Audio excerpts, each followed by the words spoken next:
tentunya di pelajaran pendidikan Pancasila dan Kewarganegaraan. Nah, Miss Ica hari ini mau membagikan materi seputar dinamika penerapan Pancasila dari masa ke masa. Sebelum kalian mendengarkan materi hari ini, jangan lupa untuk klik tombol like, subscribe, dan jangan lupa kasih komentar kalian di bawah ini ya. Nah, anak sekalian, materi kali ini kita akan berbicara seputar bagaimana sih Pancasila diterapkan di Indonesia. Pancasila diterapkan dari mulai masa kemerdekaan hingga saat ini. Pada saat itu Pancasila ditetapkan pada tanggal 18 Agustus 1945 oleh KPKI. Sejak saat itu Pancasila tidak pernah berubah. Namun penerapannya kita bisa rasakan perubahannya. Ada 3 periode, dimulai dari masa Orde Lama, Orde Baru, dan Reformasi. Pada masa Orde Lama, Miss akan membaginya menjadi 3 kurun waktu. Yang pertama dari tahun 1945 sampai tahun 1950. Dan periode yang kedua adalah di tahun 1950 sampai tahun 1959. Sedangkan periode yang ketiga ini terjadi di tahun 1959 sampai tahun 1966. Pada tahun 1945 sampai tahun 1950 ada berbagai macam pemberontakan yang terjadi di Indonesia. Salah satunya dilakukan oleh PKI atau Partai Komunis Indonesia. PKI ini berusaha untuk mengubah ideologi kita yang tadinya ideologi Pancasila menjadi komunis. Dan yang kedua adalah pemberontakan yang dilakukan oleh DITI atau Darul Islam Tentara Islam Indonesia yang juga ingin mencoba mengubah ideologi Pancasila menjadi syariat Islam. Hal ini menandakan bahwa pada masa Orde Lama, pada kurun waktu tahun 1945 sampai tahun 1950, hal ini menunjukkan bahwa belum semua rakyat Indonesia pada saat itu menghayati isi dari Pancasila. Yang kedua yaitu 1950 sampai tahun 1959. Dan ternyata di masa ini juga ada pemberontakan-pemberontakan. Yang pertama adalah RMS atau Republik Maluku Selatan. Gerakan ini terjadi karena pada saat itu pemerintah pusat terfokus melakukan pembangunan pada daerah-daerah yang terdekat dengan pusat, sedangkan daerah-daerah lainnya tidak. Selain RMS ada juga Parpesta. Nah, itulah gerakan-gerakan yang terjadi pada periode 1950 sampai 1959. Yang ketiga terjadi di antara tahun 1959 sampai tahun 1956. Nah, pada masa ini inilah yang disebut dengan demokrasi terpimpin. Mengapa demikian? Presiden Soekarno pada saat itu yang menjabat bertindak secara otoriter dan memproklamirkan dirinya sebagai presiden seumur hidup. Dan juga ada hal-hal lain yang membuat Presiden Soekarno disebut sebagai presiden yang otoriter pada saat itu, sehingga Presiden Soekarno harus mundur dari jabatannya dan digantikan oleh Soeharto. Nah, sekarang kita masuk ke periode yang kedua, yaitu Orde Baru. Pada masa Orde Baru, Indonesia dipimpin oleh Presiden Soeharto. Namun lagi-lagi Pancasila belum diterapkan secara optimal. Presiden Soeharto pada saat itu menjabat selama 32 tahun. Selain itu, terdapat juga penyelewengan-penyelewengan terhadap hak asasi manusia. Kita masuk ke masa reformasi. Masa reformasi ini terjadi antara tahun 1998 sampai sekarang. Nah, jadi sekarang kita masih dalam masa reformasi.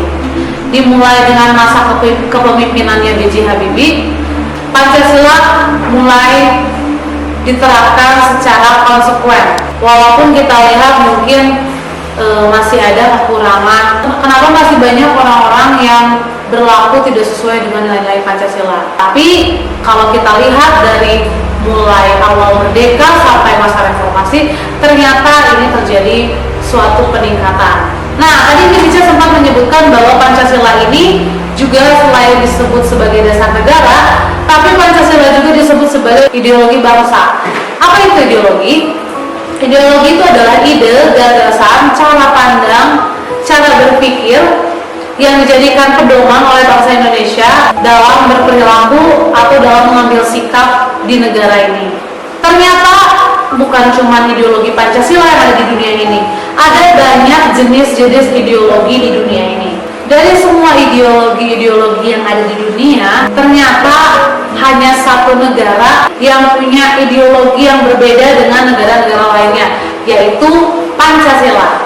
Kalau kita lihat di negara-negara lain, tidak ada satupun negara yang menerapkan ideologi Pancasila. Namun kita bisa lihat di negara A, B, C, D, mungkin mereka menganut ideologi liberal, atau bisa jadi komunis, atau sosialis. Namun hanya satu negara yang menerapkan ideologi Pancasila yang dibangun, yang dibuat oleh bangsa Indonesia sendiri.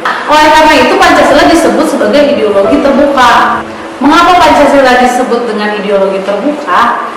Hal ini disebabkan karena Pancasila senantiasa mendorong munculnya pemikiran-pemikiran baru yang dapat mendorong kemajuan negara Indonesia itu sendiri tanpa menghilangkan jati diri atau ciri khas dari bangsa Indonesia. Nah, karena ideologi terbuka ini memiliki ciri khas yang fleksibel, dapat diterapkan sesuai dengan perkembangan zaman dari masa ke masa. Kenapa?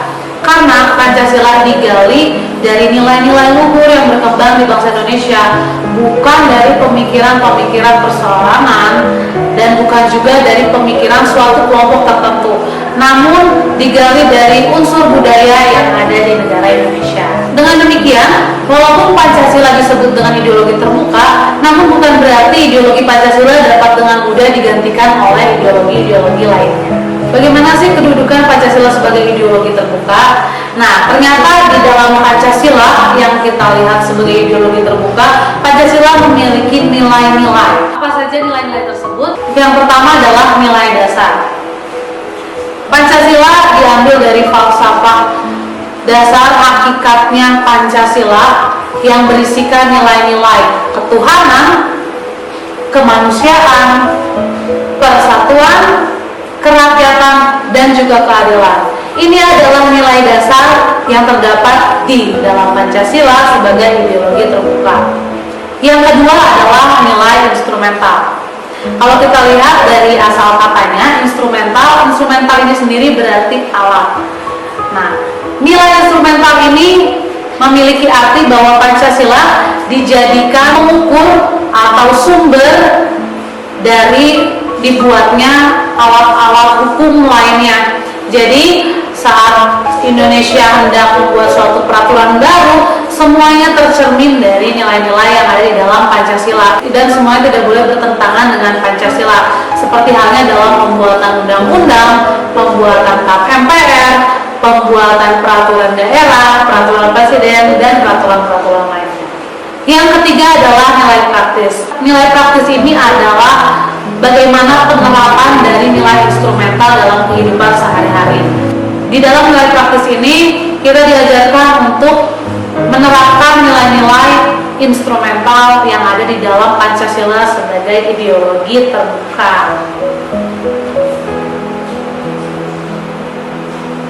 Nah, itu tadi seputar kedudukan Pancasila sebagai ideologi terbuka. Selanjutnya ada yang disebut dengan dimensi Pancasila sebagai ideologi terbuka. Yang pertama ada yang disebut dengan dimensi idealisme. Dimensi idealisme ini muncul dari falsafah-falsafah atau nilai-nilai dasar yang ada di dalam ideologi Pancasila. Ada ide, ada gagasan yang dijadikan pedoman atau patokan dalam bangsa Indonesia menentukan sikap bermasyarakat, berbangsa, dan bernegara. Yang kedua, ada yang disebut dengan dimensi normatif. Sesuai dengan namanya, dimensi normatif ini mencakup norma-norma. Kita udah pernah belajar sebelumnya di kelas 7 dan di kelas 8, ada 4 norma yang kita pelajari, dimulai dari norma agama, norma hukum, norma kesopanan, dan juga norma kesusilaan. Nah, norma-norma ini semuanya relevan dengan nilai-nilai Pancasila yang selalu kita ketahui dan kalian ucap ulang selama upacara. Dan yang terakhir adalah dimensi realitas. Nah, artinya Pancasila ini memiliki nilai-nilai yang realistis sesuai dengan keadaan yang terjadi di lapangan. Jadi tidak sulit untuk menerapkan Pancasila dalam kehidupan sehari-hari. Nah, anak-anak sekalian, tadi ini sudah membagikan hakikat Pancasila sebagai ideologi terbuka. Kita sebagai warga negara Indonesia, sebagai anak-anak bangsa, patut bangga dengan bangsa kita sendiri yang memiliki ideologi yang berbeda dengan negara-negara lainnya. Nah, anak sekalian, itulah materi hari ini tentang bagaimana penerapan Pancasila dari masa ke masa dan juga bagaimana hakikat Pancasila sebagai ideologi terbuka. Nah, ini tadi video pembelajaran